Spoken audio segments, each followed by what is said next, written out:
Hello la communauté, c'est Viviane. Bienvenue sur le podcast de We Love New York qui complète le blog We Love New York. Créé en mars 2009, il est donc là pour vous permettre d'organiser votre prochain voyage à New York, mais aussi pour vous plonger dans l'atmosphère de la ville en attendant votre prochain périple, ou encore pour vous rappeler des souvenirs. Alors si vous avez des envies de sujets, n'hésitez surtout pas à nous envoyer un message qui sera lu par l'équipe, et moi je me ferai aussi un plaisir de les lire et de réfléchir sur vos idées. Alors aujourd'hui, j'ai envie de vous parler de deux musées qui sont parmi les plus incontournables de New York, le Met et puis le MoMA, qui sont réputés mondialement. Pour les amoureux de musées, de l'histoire, de la culture, c'est impossible en fait de passer à côté pour un premier voyage à New York. Et puis même d'ailleurs après, au fur et à mesure, parce que c'est impossible de les visiter en une seule fois. D'abord, ce que je veux faire dans ce podcast, c'est vous donner un aperçu rapide de chacun de ces musées, pour avoir une idée, pour ceux qui n'ont jamais été, et pour ceux qui ont été et qui ont malgré tout encore quelques doutes sur l'orientation de chaque musée, ça vous fera un petit refresh. Pourquoi est-ce qu'ils sont fascinants ? Pourquoi est-ce qu'ils ont cette renommée mondiale ? Et aussi pourquoi moi je les recommande bien évidemment dans mon guide papier e-book Take Me to New York, parce que je suis quasi sûre que vous y passerez un bon moment. Et puis ensuite, je vous dirai quel musée choisir et pour qui, donc ça va aller assez vite. C'est un podcast assez synthétique pour que ça ne dure pas non plus trop longtemps. Et enfin, je terminerai par 2-3 coups de cœur, même je dirais, que je vous recommande dans chacun des musées. Si vous devez prioriser pendant votre visite, mais finalement, de toute façon, c'est valable partout à New York, même si je vous dis que c'est des musées qui sont incontournables. Au final, c'est à vous de choisir selon ce que vous aimez, selon ce qui vous attire. Alors, moi personnellement, j'ai été de nombreuses fois dans chacun de ces musées, et cela depuis mon premier voyage à New York en novembre 2007, grand moment. Comme vous le savez, aujourd'hui je compte plus, mais j'ai été plus de 50 fois à New York. Et je suis passée dans ces musées à plusieurs reprises. Des fois, j'ai pris beaucoup de temps. Des fois, j'ai été rapidement. En fait, ça dépendait de mon mood, de mon programme, du nombre de jours de mon séjour. Parce que, les voyages à New York, ils se ressemblent pas, hein. C'est ça qui est génial. Et c'est pour ça qu'on est si nombreux, notamment dans la communauté de We Love New York, à être ce que j'appelle des repeaters, c'est-à-dire des personnes qui se rendent régulièrement à New York. J'en ai plein dans la communauté qui vont tous les 3-4 mois, oui. Qui y vont autant que moi en fait. C'est ça que je trouve très intéressant. Et du coup, pour revenir au musée, la personne qui vous dit qu'elle aura tout vu en une fois pour chaque musée, c'est impossible. J'ai du mal à y croire. Alors en quelques mots, le Met c'est un big musée dont une partie se trouve, donc l'adresse sur Fifth Avenue. Il y en a un autre en fait qui est à Fort Tryon Park, The Met Cloisters. Donc le Met, le big musée, se trouve donc au niveau de Fifth Avenue, c'est l'un des plus grands au monde. Il permet de voyager en fait à travers des époques, des cultures différentes. C'est plus de 5000 ans d'art du monde entier, donc c'est énorme. Donc il y a vraiment plein de choses, des sculptures grecques et romaines, des peintures égyptiennes et plein d'autres pièces diverses. Et The Met Cloisters, qui est à Fort Tryon Park, donc plus au nord de Manhattan, lui, il va en fait se concentrer sur l'art, l'architecture et jardins de l'Europe médiévale. Donc ça complète, c'est très joli, ça vaut le coup aussi d'y aller. Alors il y a énormément aussi d'expositions permanentes et temporaires qui sont géniales à explorer avec le Met. Il est impossible de tout voir, comme je vous disais, en une seule visite, surtout avec les expositions temporaires. Voilà, il y en a énormément. Là, je regardais encore tout à l'heure, franchement, tout donne envie en plus. Hein. Franchement, c'est dingue. Et pour revenir, du coup, à l'autre musée qui est le MoMA, il est plus petit que le Met, donc c'est quand même incomparable. Il reste grand quand même, parce qu'on est à New York, hein, voilà. C'est vrai que là, pour ce podcast, j'ai pas mis, je pourrais le mettre dans la description, le nombre de mètres carrés en termes de superficie. Mais malgré tout, même s'il est plus petit que le Met, il est riche en collections et en galeries, avec en fait des œuvres qui traversent les époques allant de 1880 à aujourd'hui. Donc la question que vous vous posez, c'est pour qui je recommande le Met et le MoMA ? Mais je pense que du coup, vous avez la réponse à votre question. Par déduction, vous l'avez compris, le Met, c'est pour les amoureux de l'histoire qui veulent vraiment revenir très très loin derrière dans les différentes époques. découvrir des cultures différentes et puis voir aussi une institution culturelle à New York qui est connue mondialement, qu'on peut voir aussi dans de nombreux films, et puis bien sûr la série Gossip Girl pour ceux qui connaissent et qui aiment. Et puis le MoMA par déduction, vous l'avez aussi compris, c'est plutôt pour en fait les amoureux de l'art contemporain, donc ça me concerne, qui en trouveront aussi au Met, mais sans faire de focus sur ce type d'art-là. Donc vous allez être plus servi au MoMA qu'au Met si vous aimez l'art contemporain. Si vous avez envie d'avoir un mix de tout, sans forcément faire un focus sur l'art contemporain, le Met est parfait.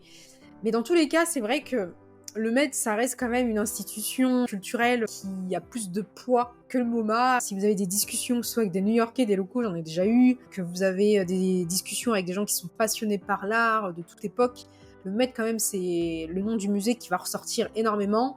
Puis dans l'idéal, il faudrait faire les deux, quoi. Il faudrait faire vraiment les deux. Donc, si moi, je devais en choisir un pour vraiment faire une institution pour un premier voyage à New York, et je crois que dans mes souvenirs, j'avais fait le MoMA. Mais aujourd'hui, bon, j'ai pas de regrets bien sûr, parce que j'ai la chance de revenir régulièrement. Mais si c'est votre seul voyage, bon, dans l'idéal, mettez les deux si vous adorez l'art. Et si vous devez en choisir un, le Met, je pense que c'est vraiment l'option à privilégier pour un voyage à New York.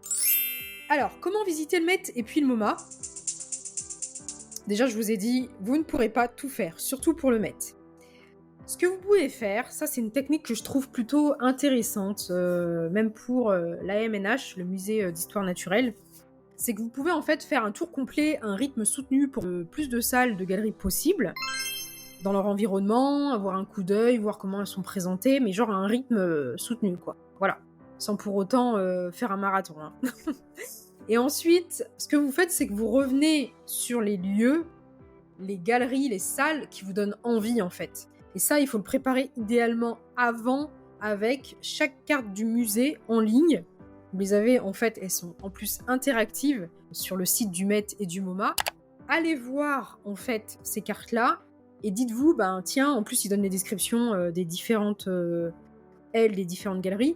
Allez voir qu'est-ce qui vous attire le plus. Mais moi, ce que je trouve intéressant, parce que c'est ça aussi, je trouve, qui vaut le coup, c'est de faire un tour un peu complet si vous avez du temps, et si vraiment vous n'avez pas de temps, genre 1 heure, 2 heures, bon 1 heure déjà franchement pour visiter ces musées c'est vraiment pas beaucoup, mais ce que vous pouvez faire c'est du coup voilà, faire un truc rapido, vous faites le tour pour avoir un coup d'œil, et puis après essayez justement de faire le tour rapido pour réussir à retomber là où vous voulez passer du temps. Voilà pour mon conseil pour visiter le Met et le MoMA, qui marche plutôt bien, parce que je l'ai appliqué à moi-même, et je l'ai déjà conseillé, on m'a dit que c'était un conseil qui était efficace. Ensuite, pour le dernier point, ce que je voulais vous partager, c'est mes coups de cœur au Met et au MoMA. Je vais en mettre 2-3 en avant, ou un petit peu plus, mais très rapidement, et du coup vous découvrirez aussi, vous, de votre côté, quel musée vous donne le plus envie, et quelle partie du musée vous a le plus fasciné. Alors sans hésitation, au Met, moi je dirais la collection d'art égyptien ancien, qui est hyper riche et belle, avec environ 26 000 objets artistiques, historiques, culturels, qui datent en fait du paléolithique à la période romaine, donc ça remonte vraiment à très très longtemps, comme je vous disais tout à l'heure. Plus de la moitié de la collection provient de plusieurs années de travail archéologique du musée en Égypte, ça faut vraiment en avoir conscience aussi, donc c'est des années et des années de travail, des chercheurs, tout ça, et ça a commencé en 1906 quand même, en 1906, donc c'est assez fou. Et donc c'est 38 galeries qui parcourent les époques de l'histoire égyptienne, et c'est vraiment bien mis en place pour en fait remonter le temps. L'un des joyaux du coup de la partie égyptienne, c'est le temple de Dendur, qui a été à l'époque commandé par l'empereur romain Auguste. Je pense que pour ceux qui aimaient cette partie de l'histoire à l'école, moi j'adorais la partie dédiée à l'Égypte. Ça vous rappelle des souvenirs. Et en fait, il a commandé ce temple pour honorer la grande déesse Isis. Voilà, ça aussi, ça vous parlera. Pour ceux qui aimaient cette partie de l'histoire. Autrement, moi, il y a un endroit que j'aime beaucoup, beaucoup, beaucoup dans ce musée, qui a l'air presque réel, avec voilà, les chevaux et les armures. C'est l'aile médiévale au centre, et aussi une partie de l'aile ouest et puis l'est du musée, plus particulièrement en fait les armes et les armures médiévales. Cette partie évoque en fait de quelle manière les armes et les armures ont joué un rôle dans pratiquement finalement toutes les cultures, pour la conquête, pour la défense, mais aussi pour les événements cérémoniels. Et on y trouve du coup des armures européennes qui datent d'avant 1500, qui sont très rares dans le monde, comme le groupe de casques et de pièces d'armure, qui a été trouvé en fait dans les ruines d'une forteresse à Chalcis. C'est en fait un endroit qui se trouve sur l'île grecque d'Eubée, pour ceux qui connaissent et qui ont notamment déjà été en Grèce. Et bien sûr, un must, mais incontournable, entre fin avril et fin octobre, c'est le rooftop du Met, qui est réputé pour mettre en avant chaque année en fait une expo temporaire d'un artiste, mais aussi surtout pour ses jolies vues sur New York. Alors on peut y boire un verre, etc., mais c'est super cher. Franchement, autant aller dépenser, personnellement, je trouve son argent ailleurs. Après, si vous êtes un amoureux des musées, je comprendrais que vous vouliez vous faire ce petit plaisir, voilà. Mais honnêtement, il vaut mieux aller se prendre un cocktail ailleurs, à New York, sur un autre rooftop, peut-être moins bondé, un peu plus atypique. Un point que je voulais aussi évoquer, et je pense qu'il y a peu de gens qui en parlent, et que vous pouvez d'ailleurs retrouver aussi dans mon guide Take Me to New York avec les infos, c'est qu'il y a des family guides sur leur site au Met, pour justement optimiser la visite des familles avec des enfants.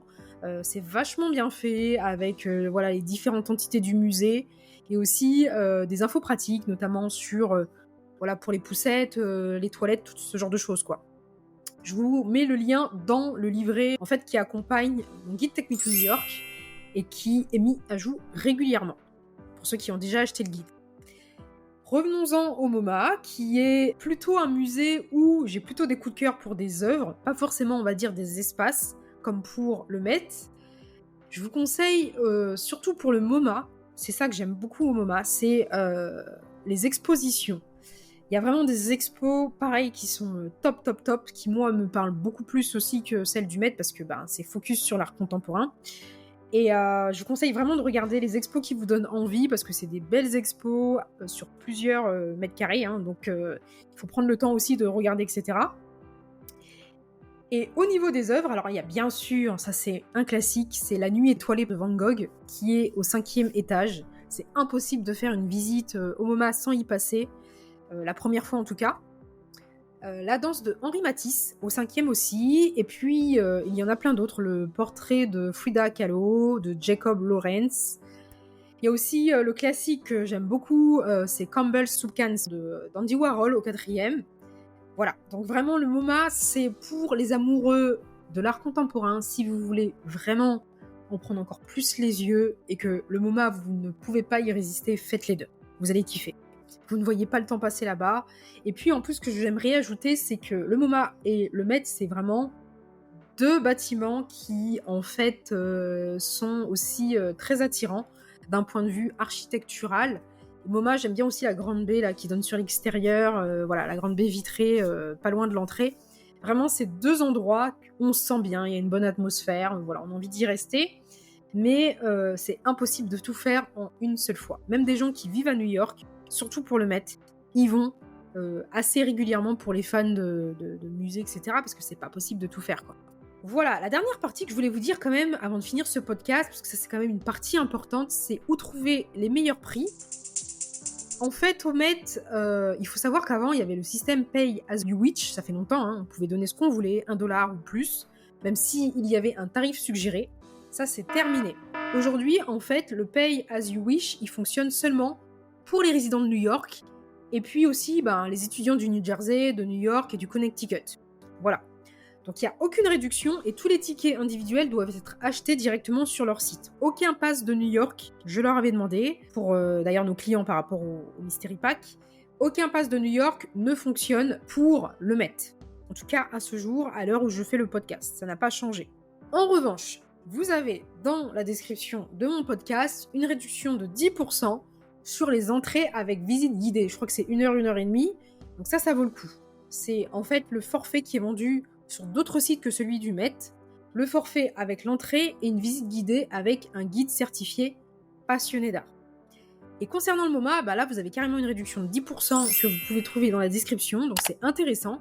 Et le MoMA aussi fonctionne dans le cadre de plusieurs passes pour New York. Donc je vous invite en bénéficier. Vous avez aussi... Alors ça, il faut que je revérifie parce que ça évolue tout le temps. Les moments où c'est gratuit, je vais vous mettre l'info dans la description.